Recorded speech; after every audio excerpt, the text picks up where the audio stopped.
Live from our 7 Tasmania studios, your nightly news with Kim Miller begins now. Good evening and thanks for joining us. We go first to breaking news where we understand the Premier is again making his way to Government House to meet with the Governor the second time in 24 hours. It is understood Her Excellency is set to grant Jeremy Rockliff's request for an election. Throughout the day, the major parties remained stuck at an impasse. The Premier had shown no signs of stepping down, while earlier Labor also ruled out doing any sort of deal with the Greens. Having requested an early election, the Premier is now in the waiting room as the Governor considers a way forward. I very much respect that. I didn't expect an answer last evening. This will take some time, as Her Excellency has said. But that hasn't stopped unofficial campaigning. Jeremy Rockliff and the Health Minister talking up a 4-year funding initiative for elective surgeries. This is an extra $70.2 million plan which will help Tasmanians to get their elective surgery sooner. Before attention swiftly turned to Parliament's collapse, the government again laying the blame for the current crisis at Dean Winter's feet. He deceived the crossbench, he deceived the Parliament, and he deceived the Tasmanian people. Labor begs to differ. 18 members voted no confidence in the Premier. In every other circumstance, the Premier would have resigned. Some business leaders also recently urged Rockliff to step down, and several independents believe he should too. Whilst you might have the confidence of your party room, we need to respect the will of the Parliament and, by extension, the people of Tasmania. Though Jeremy Rockliff technically isn't compelled to. There is no clear convention that he must resign if he wishes to advise an election instead. As the clock ticks down to the Governor's decision expected on Friday, Ruth Forrest wants cooler heads to prevail, one way or another. We've got a Premier double down, we've got a Leader of the Opposition who says he won't work with certain members of Parliament. The people of Tasmania delivered that Parliament. We need to find a way through this. If an early ballot is called, respected election analyst Kevin Bonham believes it will likely favour the opposition. It's easy for Labor to make the case that this government is a mess, we need to stop the mess. I'm not convinced that painting the other side as mean and nasty is generally a successful electoral strategy. A former Ashley Youth Detention Centre worker has faced court on historic child sexual abuse charges. The alleged offences date back to the 70s, one stemming over a 30-year period when he was employed at the problem-plagued facility. Leaving court with nothing to say. Dad, what do you make of the charges? Dad, when will you be making a plea? Dale Creeley ignoring questions over serious sexual allegations. Dale, do you have anything to say? The 64-year-old faces a string of charges, among them 7 counts of rape. The instances of abuse alleged to have taken place between 1974 and 1982. Another during a 30-year period at Ashley Youth Detention Centre between 1990 and 2021, when the accused was an employee.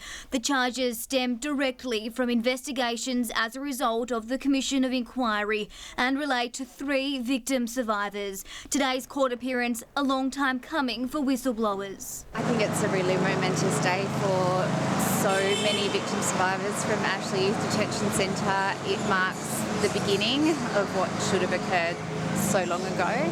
And it could be just the beginning. I hope that this is the first of many charges to be laid against other individuals. The accused showed little emotion during this morning's brief appearance. He'll front court again on August 27 when he's expected to enter a plea. Victoria Risto, 7 Tasmania News. An East Coast teenager missing for 2 days has been found safe. Tasman Watts was last seen at a bottle shop at Scamander on Monday night.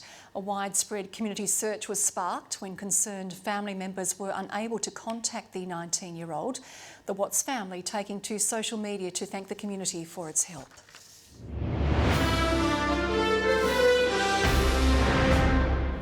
Police search and rescue, SES, drone operators and a helicopter team are yet to find any sign of missing Victorian man Christopher Inwood. The 52-year-old's van was found at a ranger station at Cradle Mountain yesterday morning, while his backpack was discovered half a kilometre away towards Dove Lake. Police have serious concerns for Mr Inwood's welfare, with overnight temperatures below freezing. A Tasmanian Supreme Court judge is calling for better protections for caravan park residents from the malevolent actions of park managers, siding with a Beauty Point pensioner in his battle to overturn an eviction notice. It's all smiles outside the Beauty Point Tourist Park this afternoon, the Supreme Court siding with John Lowe, told by park management to leave his home last year, the day after appearing on this program to speak out against the sudden evictions of other elderly residents. I thought I'd been through most things in my life, but this has really taken a toll. He's one of around 60 people who paid tens of thousands of dollars each for the right to live in structures here and handing over a weekly fee to the park, which the court held amounted to a long-term lease. They are not caravans.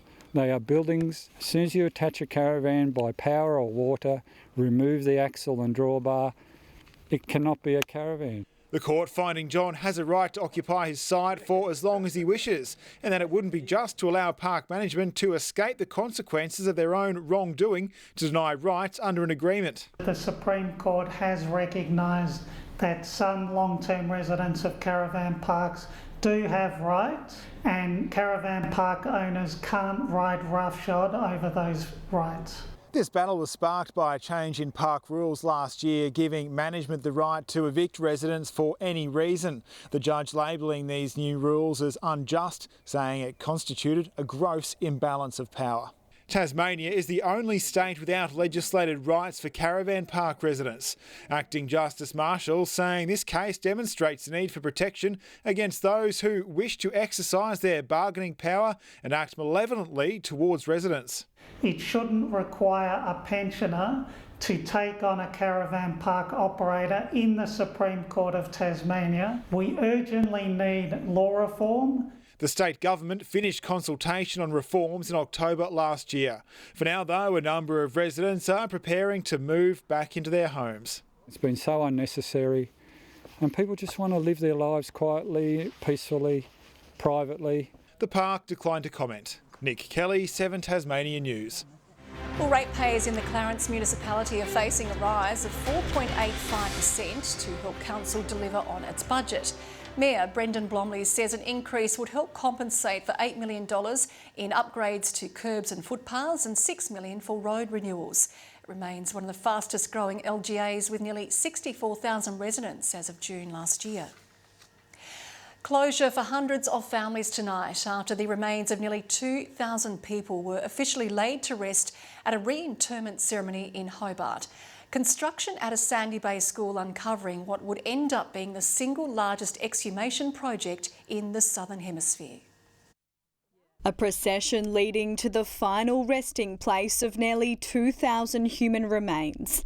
With flowers in hand, it was finally time for descendants to say a proper goodbye. A bit upsetting at first to think that he hadn't been taken out originally, but it's very nice what they've done here. Today's reinterment ceremony marking the final chapter in a gruelling ordeal, which began after the remains of 2 people were uncovered at the Hutchins School in Sandy Bay last March. Building works were immediately halted, and a team of archaeologists worked on what quickly became one of the largest single exhumation projects in the Southern Hemisphere. Well, at that point we didn't understand the scale of what we were dealing with, but to find human remains, and there were 2 at the start, was certainly confronting. It took 9 months for all 1,973 people dating back to the 1800s to be uncovered. Finding out who they were proved a whole other issue, with the burial register incomplete. Only about 3% of the exhumations had a legible nameplate on the coffin. But with those nameplates, we were then able to calibrate some of the burial registers and then sort of work our way out from there. But their efforts didn't go unnoticed. It means some loved ones have experienced closure for the first time.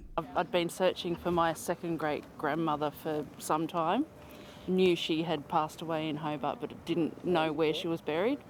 So immediately I looked at the bottom of the list and saw Zarth pop up, and yeah, there she was with her 3 little babies. Daniel, he was a bit of a character. He did some of the wrong things, but you don't know, what he actually went through. Of the nearly 2,000 human remains which were found at this site, the former Queenborough Cemetery, only about 1,800 were able to be identified.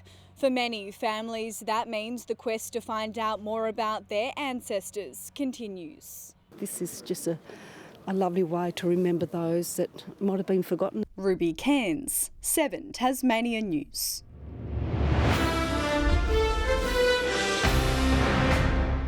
A meeting with the informed North Hobart women is a tough task for almost any team at the moment, and it's safe to say Lauderdale aren't taking it lightly.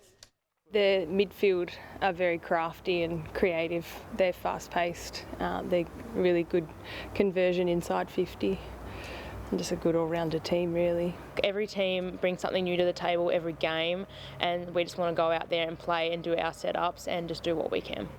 North Hobart has only been beaten by Clarence so far. As we saw earlier, Nick Riewoldt has been bestowed an overdue honour, inducted into the AFL's Hall of Fame. The Tasmanian-born footy legend was eligible for the award 2 years ago, but couldn't make it home for the ceremony because he was living in the US. Would love to have come last year.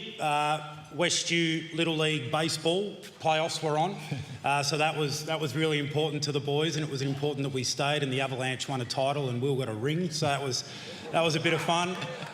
Riewoldt becomes the first #1 draft pick to be inducted. The best Tasmanian footballer never to have played on the mainland has also been honoured. John Leeder's posthumous award recognising the champion Ruck's post-war career as captain coach.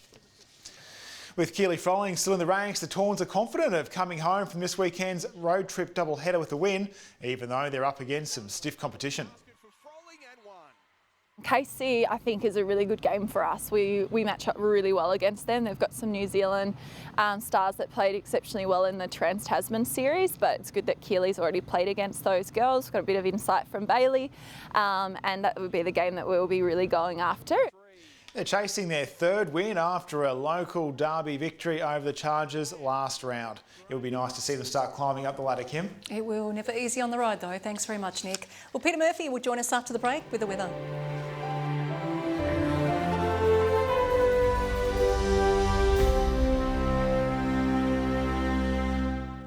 Good evening. 11 the top in Hobart today, while Launceston and Devonport registered 14 and Burnie a high of 13.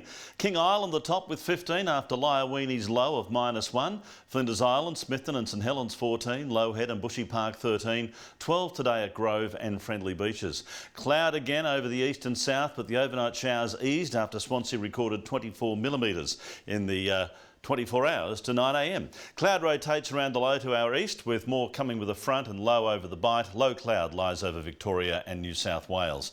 Tomorrow, the low and front seem to push further north as a high becomes established over Western Australia.